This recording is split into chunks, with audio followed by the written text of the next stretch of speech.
Yeah. I don't know if there was like one moment that I can think of right now, but I can think of so many tiny moments that I still experience where I keep realizing my own ideas and expectations that I have to be perfect are holding me back. And I can think of one right now that's relevant, that my son is getting to an age where he's getting more independent. He's 9. He wants to like do things on his own. He's not a baby anymore, which of course brings up so much for us as moms, letting go. Everyone has their own stage that they love, right? And struggle with. And I feel like I'm a former teacher and I worked with kids from ages 6 to 9. And I feel like I'm just like moving into this sphere that I have less maybe experience and confidence with. And he's really like becoming his own person. And I've noticed inside of myself around his own appearance and my fears of how that reflects on me as a parent. Because as moms, especially, we get judged for how our kids show up in the world.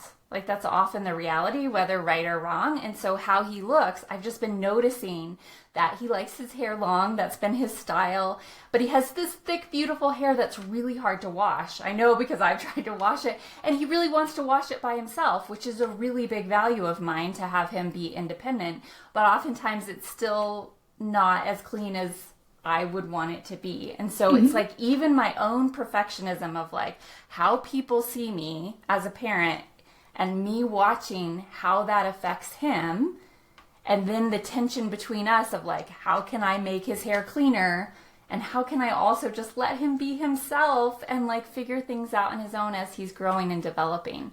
And so I continually notice just where am I bumping up against society's expectations that we show up and be the perfect parent, which means our kids look perfect or act perfectly or behave perfectly.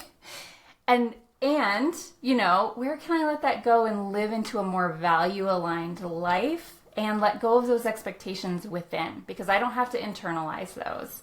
I don't have to live Absolutely. up to a perfect thing, and nor would I want to. It's not even, when I really examine perfection, it's not even something that I want, because I'm an imperfect being, and my child is an imperfect being, and my partner and my friends, and so it's really important that I don't model perfection, because Right. they need to see, our children need to see what it's like to be an imperfect person dealing with an imperfect world. Like, we need to model that.